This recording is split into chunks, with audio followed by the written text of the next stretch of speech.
السلام عليكم ورحمة الله وبركاته. أهلا ومرحبا بكم في قناة حسن رضوان التعليمية، وهنكمل الجزء الثاني من الدرس السادس، وهناخد فيه بالنسبة لموضوع المحاذاة.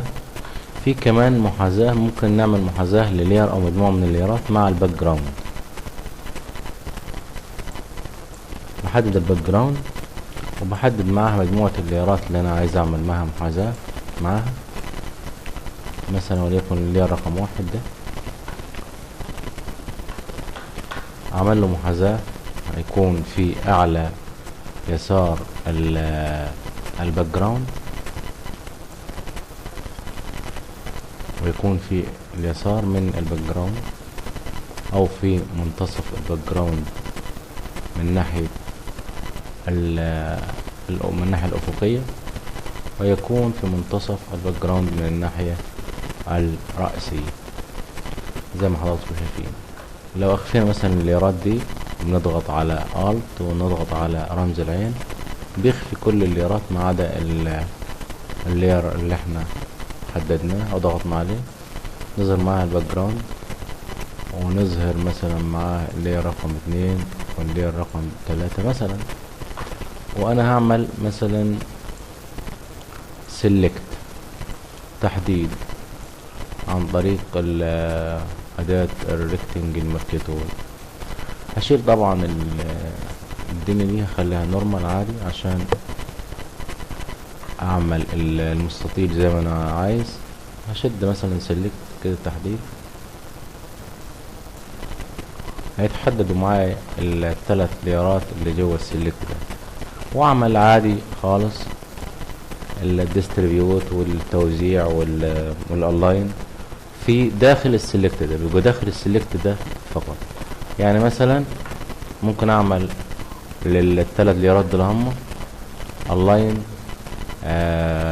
الاين رايت ايدج، بيكونوا وانا محددين هنا الاتنين بس، نحدد معاه كمان 1 ورقم 3 واعمل لهم الاين ليفت، هياخدوا محاذاة الى الليفت الرايت سوري مع التحديد، او مثلا الاين رايت ليفت. بالنسبة للفيرتيكال برضه نفس الحكاية، بياخدوا رأسي اعلى التحديد واسفل التحديد، بيعملوا محاذاة اعلى التحديد واسفل السلكت اللي احنا عاملينه، وسنتر زي ما احنا عايزين. ونفس الحكاية بالنسبة للتوزيع. مثلا بالنسبة للتوزيع ممكن مثلا نعمل سيلكت بالشكل ده. طبعا عايزين نعمل توزيع لليرات دي داخل السيلكت ده، نختار مثلا اللاين رايت مثلا. بالنسبة احنا محددين لير 1 بس، نختار معاه 3 و1 ونعمل اللاين رايت، نعمل لهم عايزين نعمل توزيع ليهم، نعمل توزيع برضه بشكل رأسي، هيعمل نوع من التوزيع والمساواة بالمسافات بين اللير رقم 3 واللير رقم 2 واللير رقم 1. أداة الديستريبيوت أو المحاذاة في التوزيع، أقصد في الفوتوشوب. عايزين نوزع اللير رقم 1 و2 و3 مع بعض أفقيا، بحيث المسافة متساوية بين الثلاث ليرات. هحدد زي ما تعودنا، احدد اداة الموف، احدد اللير رقم 1 وهختار شيفت واختار اللير 2 واختار اللير 3، هيتم تحديد الثلاث ليرات دول هم. انا هعمل لهم توزيع ناحية الناحية الافقية ولا الناحية الرئيسية؟ لا طبعا افقي، يبقى اختار الخيار اللي هو ايه الافقي، اللي هو distribute left edge ولا distribute horizontal سنتر ولا ديستريبيوت رايت ايدج. طبعا هختار الثلاث خيارات دول هم هوريزونتال، فاختار منهم الخيار رقم 2 اللي هو distribute horizontal center.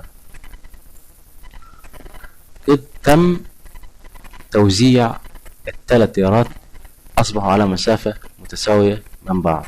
يعني اللير رقم 2 اصبح يتوسط اللير رقم 1 واللير رقم 3. كويس. هعمل نفس الكلام مع الثلاث ليرات اللي بعديهم اللي هو 4 و5 و6. احددهم، احدد اللير رقم 4 اضغط شيفت واحدد اللير رقم 5 واحدد اللير رقم 6. كويس. اعمل لهم برضه توزيع افقي، واختار نفس الخيار اللي هو ايه، اللي هو distribute horizontal center.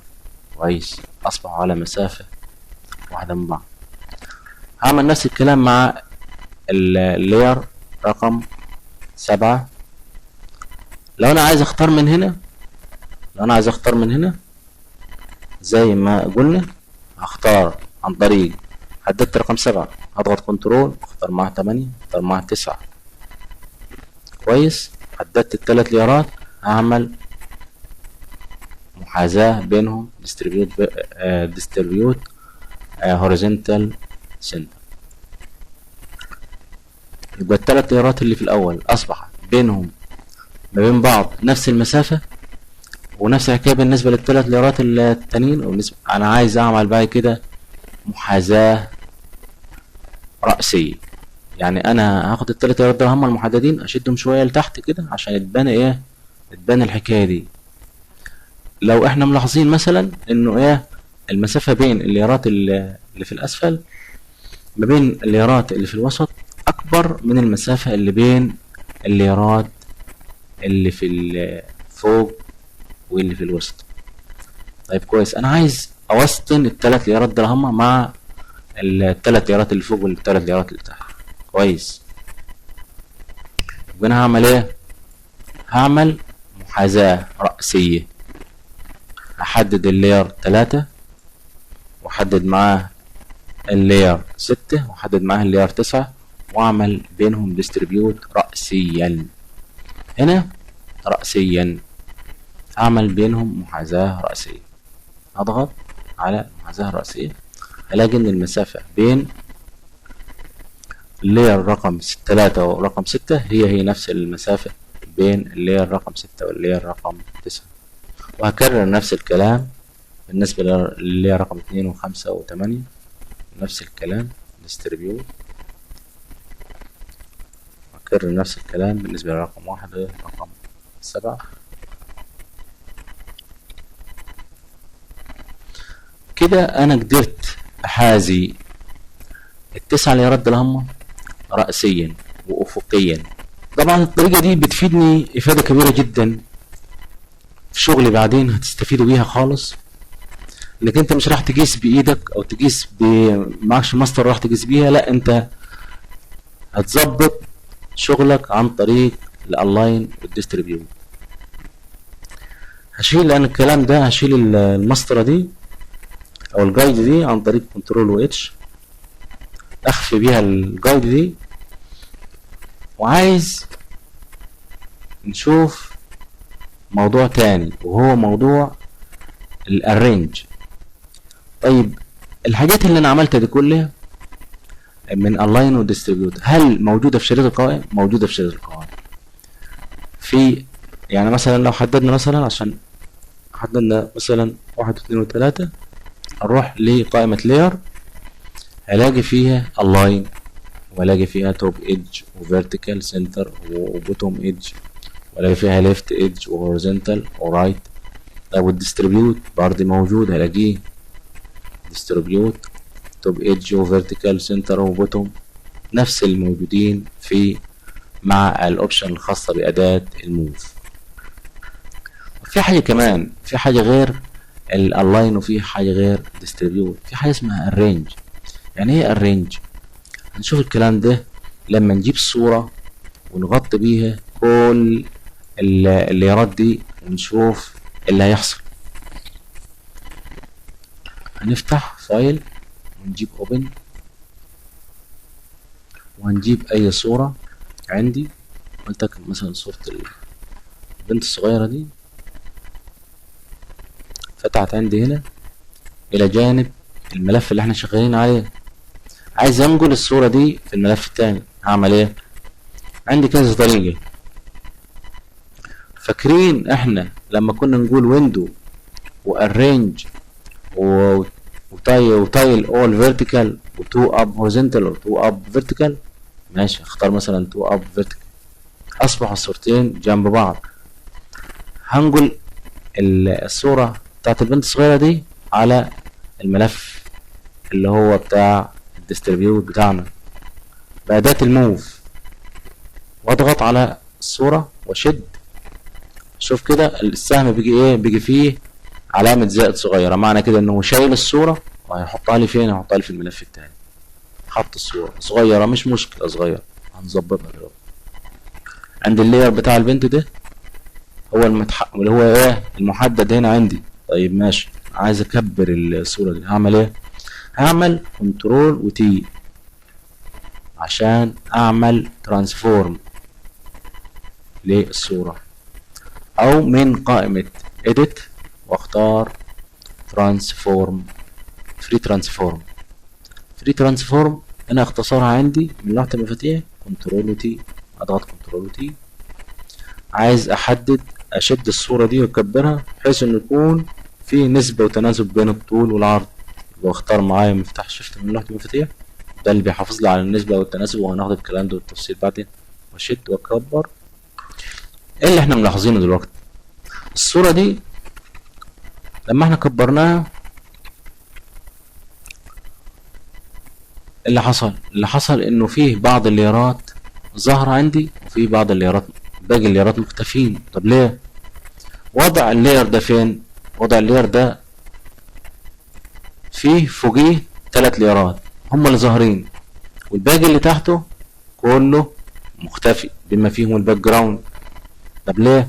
لانه كل لاير بيحجب اللاير اللي بعده. طب امال دول ظاهرين ازاي مع بعض؟ لان دول هم مكانهم مش فوق بعض بالظبط، يعني اللاير ده هنا مكانه جنب اللاير ده، لما ادخله كده شوية او احركه هنا كده دخل تحت اللاير رقم 8، لان الرقم 8 اللاير رقم 8 اهو، اللاير رقم 8 فوق اللاير رقم 7، ولو حركت اللاير رقم 9 ده اللي هو ايه؟ اعلى واحد، لو انا حركته هلاقيه بيغطي على اللاير رقم 8 وبيغطي على اللاير رقم 9 وفوق الصورة بتاعت البنت الصغيرة. الكلام ده معناه ايه؟ معناه ان كل لاير، اللاير اللي من فوق بيحجب اللاير اللي تحته بالظبط وما بعده يعني كمان. طيب ماشي، انا عايز اعمل الرينج ترتيب. احنا بنعمل الرينج وترتيب بكل بساطة وسهولة عن طريق ان انا باخد اللاير ده واسحبه، اخد اللاير واشده لتحت، ظهر كده فاصل بين اللايرين 6 و5، اسيبه بيجي ايه؟ تحت اللاير رقم 6. طيب ماشي، انا عايز اخده تحت خالص. طب انا هقعد اشد واسحب كده، ولا في طريقة تاني؟ في طريقة تاني. ايه هي؟ عن طريق القائمة بتاعت اللاير في حاجة اسمها الرينج. طب الرينج فيه بالظبط عندي 4 خيارات. في عندي الرينج، في عندي 4 خيارات. bring to front يعني احضار الى المقدمة، ده هيبقى اول لاير. عندما اضغط هنا هيبقى في الايه؟ في الفرونت، في المقدمة، هيبقى رقم 1، هيبقى اللاير رقم 1. اضغط كده يبقى اللاير بتاع البنت ده بيجي قدام اللايرات كلها رقم ايه؟ بيجي اللاير رقم 1، وكل اللايرات اصبحت تحته، وان احنا عملناه كبير فهو حاجب كل اللايرات اللي خلفه. طب انا عايز اخليه ورا خالص. هتجيب قائمة اللاير واجيب arrange واجيب send backward، وعندي send back، عندي send to back، وعندي send backward. سند باكورد ده بيحركوا لي خطوه واحده بس، خطوه واحده بس، يعني هيبقى تحت اللير رقم 9 بين 9 ما بين 8. لو ضغطت كده هلاقيه يتحرك خطوه واحده بس. ده لا، انا عايزه يبقى هو اول لير من في الاسفل في الباك خالص. اجيب ارينج واجيب سند تو باك واضغط عليها، هلاقي اللير ده هو اصبح هو اول لير من تحت. طب ليه ما نزلش تحت الباك جراوند؟ لا، الباك جراوند دي مقفوله، ما ينفعش هو ينزل تحتيه، لان هي باك جراوند لازم تبقى هي الاساس. عشان انا احرك الباك جراوند واقدر اسحبها لفوق واخليها زي الليرات، يبقى لازم اخليها لير، وهناخد الكلام ده بعدين ازاي احول الباك جراوند الى لير. طيب هل انا ممكن اعمل كل الكلام ده باختصارات لوحة المفاتيح؟ يبقى انا عندي من قائمة layer arrange bring to front اللي هي تصبح في المقدمة زي ما هي دلوقتي كده، رقم 1 في المقدمة. كويس. طب انا عايز اعمل لها ارسال للخلف، يبقى اعمل لها send to back. طب send to backward يعني خطوة واحدة فقط للخلف، اللي هي كنترول واصغر من او حرف الجيم. كنترول وحرف الجيم، يعني لو ضغطنا كنترول وحرف الجيم لا تتحرك خطوة واحدة الى الخلف. طب انا عايزها تتحرك مش خطوة واحدة، عايزها تبقى في الاول خالص هي من ناحية الخلف، يعني في اخر لير اضغط كنترول وشيفت وحرف الجيم، اضغط كنترول وشيفت وحرف الجيم. طب انا عايزها تبقى تتحرك خطوة واحدة الى الامام، خطوة واحدة الى الامام، اللي هي bring forward اللي هي بتتحرك خطوة واحدة للأمام. يبقى عندي bring forward وsend backward وforward دي بيحرك لي خطوة واحدة للأمام وللخلف. وفرونت وباك دي بتديني أول لير المقدمة، وسند تو باك بيخلي لي إنه آخر لير بعد الباك جراوند على طول. كويس. يا رب الدرس يكون سهل وبسيط. النهارده خدنا طبعا الالاين المحاذاه، وخدنا الديستريبيوت، وخدنا الارينج وازاي اقدم صوره قدام او اخليها لورا او احركها خطوه واحده الى الامام وخطوه واحده الى الخلف. يا رب الدرس يكون عجبكم، والسلام عليكم ورحمه الله وبركاته.